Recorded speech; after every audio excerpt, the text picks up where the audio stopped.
स्वागत है आप सभी का पब्लिक टाइम्स में। नमस्कार, मैं संध्या। तो चलिए बिना देरी किए जानते हैं बिहार की खास खबर को। बिहार में अब जाति, आय और आवास प्रमाण पत्र बनवाने के लिए जदोजहद का सामना नहीं करना पड़ेगा।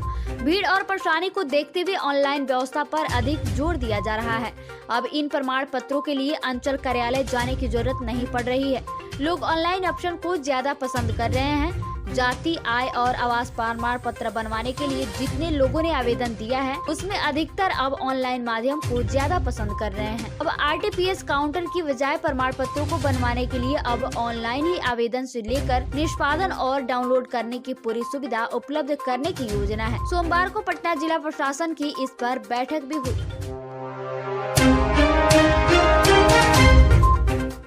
अभी तक बिहार की हवा में धूल और धुएं के बारीक कण लोगों के स्वास्थ्य के लिए बड़ा दुश्मन के रूप में जाने जाते रहे हैं। वर्ष 2021 में बिहार की हवा में एक नई खतरनाक गैस पहचानी गई है।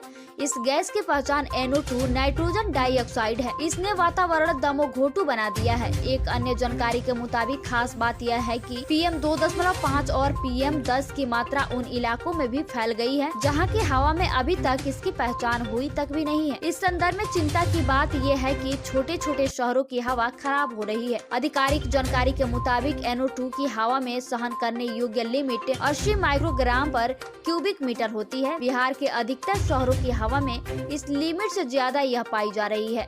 उदाहरण के लिए राजगीर में 95, सिवान में 126, आरा में 161, बेतिया में 124, भागलपुर में 133, बिहारशरीफ में 156, बक्सर में 187, अररिया में 107, गया में 191, मुजफ्फरपुर में 95, पटना में 138 माइक्रोग्राम पर क्यूबिक मीटर रविवार की दोपहर 2 बजे आंका गया। बिहार पुलिस महकमे की लाइब्रेरी का जल्द ही कायाकल्प होने जा रहा है। यहाँ की सभी किताबों पर नई जिल्द और कवर के अलावा इन सभी का डिजिटलाइजेशन किया जा रहा है।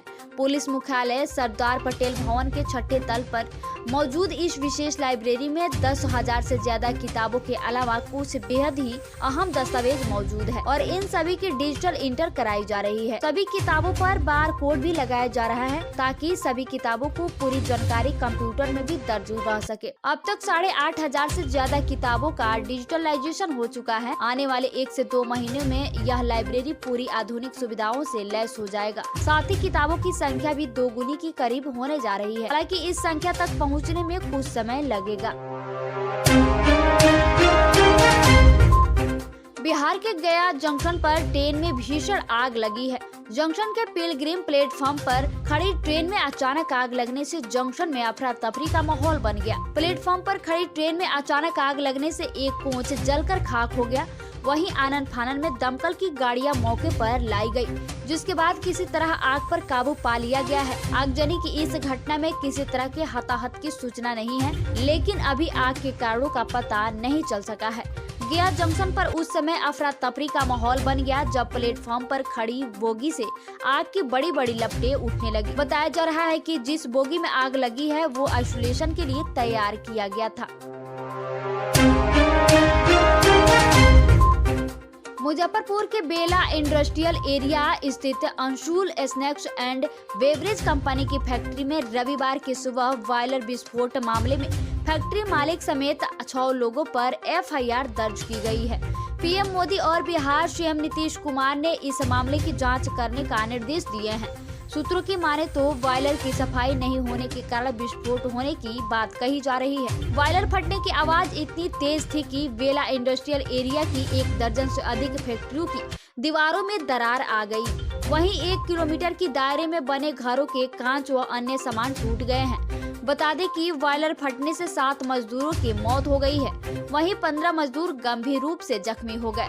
मृतकों में बगल की फैक्ट्री धरती एग्रो फूड प्रोडक्शन कंपनी का 1 मजदूर भी शामिल है। घायलों का मुजफ्फरपुर सदर अस्पताल व SKMCH के इमरजेंसी में इलाज चल रहा है।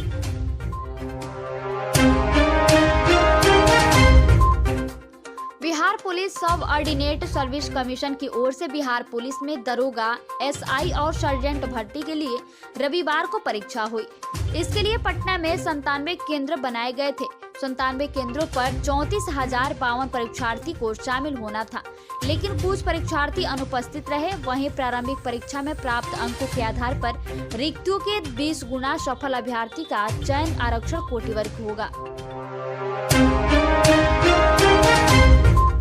समाज सुधार अभियान के तहत आज सोमवार को मुख्यमंत्री नीतीश कुमार सासाराम में हैं।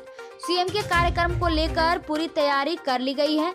पुलिस महकम पूरी तरह अलर्ट है। गार्ड ऑफ ऑनर के बाद फजलगंज स्टेडियम से मुख्यमंत्री का संबोधन होगा। जीविका दीदियों के द्वारा अपने अनुभव को भी साझा किया जाएगा। मुख्यमंत्री नीतीश कुमार समाज सुधार अभियान के तहत अपने पूर्व में तय कार्यक्रम के तहत सासाराम पहुंच चुके हैं। चंपारण से नीतीश कुमार के द्वारा शुरू की गई ये यात्रा गोपालगंज होते हुए अब तीसरे पड़ाव यानी सासाराम पहुंच चुकी है। मुख्यमंत्री के कार्यक्रम को लेकर पूरे सासाराम में अलर्ट जारी है।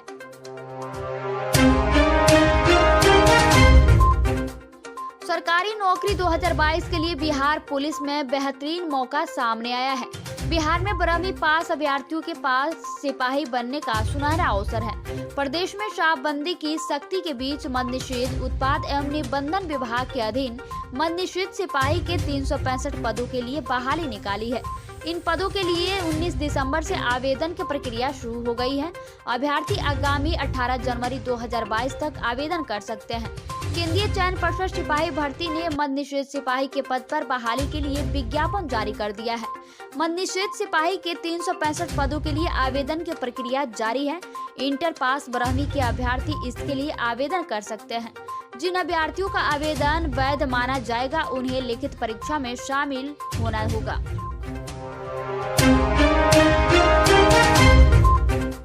औरंगाबाद के अंबा NH 139 से देव मदनपुर होते हुए गया तक बनने वाली SH 101 के निर्माण की प्रशासनिक स्वीकृति मिलने के बाद देव में बनने वाली बाईपास सड़क निर्माण को लेकर जमीन का सर्वे शुरू हो गया है।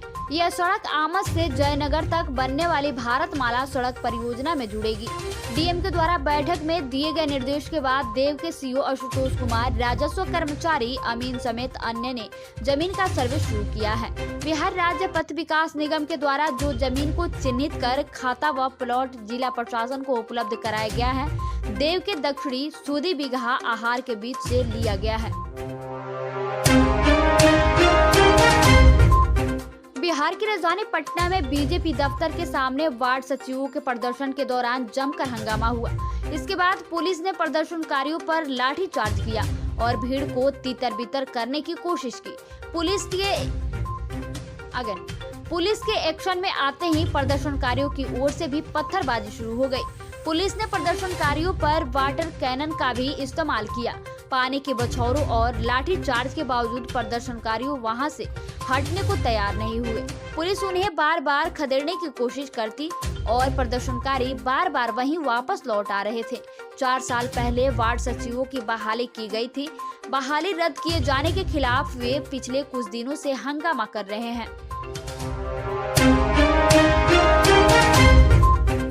बिहार के 1800 से अधिक ठेकेदारों ने सरकार से पूरी राशि ले ली, लेकिन जीएसटी वस्तु व सेवा कर जमा नहीं किया।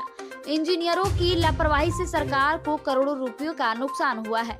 मामला उजागर होने पर ग्रामीण कार्य विभाग ने इंजीनियरों को उन ठेकेदारों से जीएसटी वसूलने को कहा है जिनसे इसकी वसूली नहीं हो सकी है। जीएसटी की राशि करोड़ों में बताई जा रही है। विभाग की ओर से इस बाबत सभी कार्य प्रमंडल के कार्यालय अभियंता और प्रमंडलीय लेखा पदाधिकारियों को पत्र भेजा गया है। पत्र में कहा गया है कि बी पत्रों के भुगतान से पूर्व संवेदकों की ओर से जीएसटी जमा करने का प्रावधान है।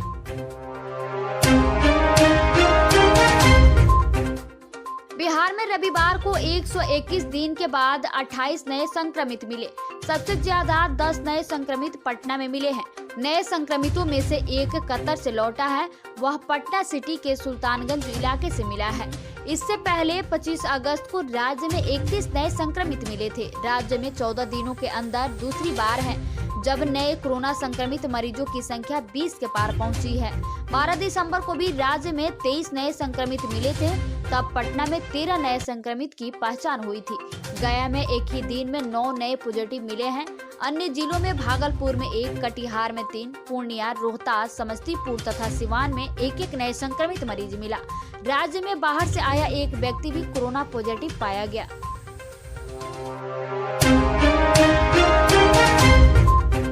तो ये थी बिहार की खास खबर। धन्यवाद।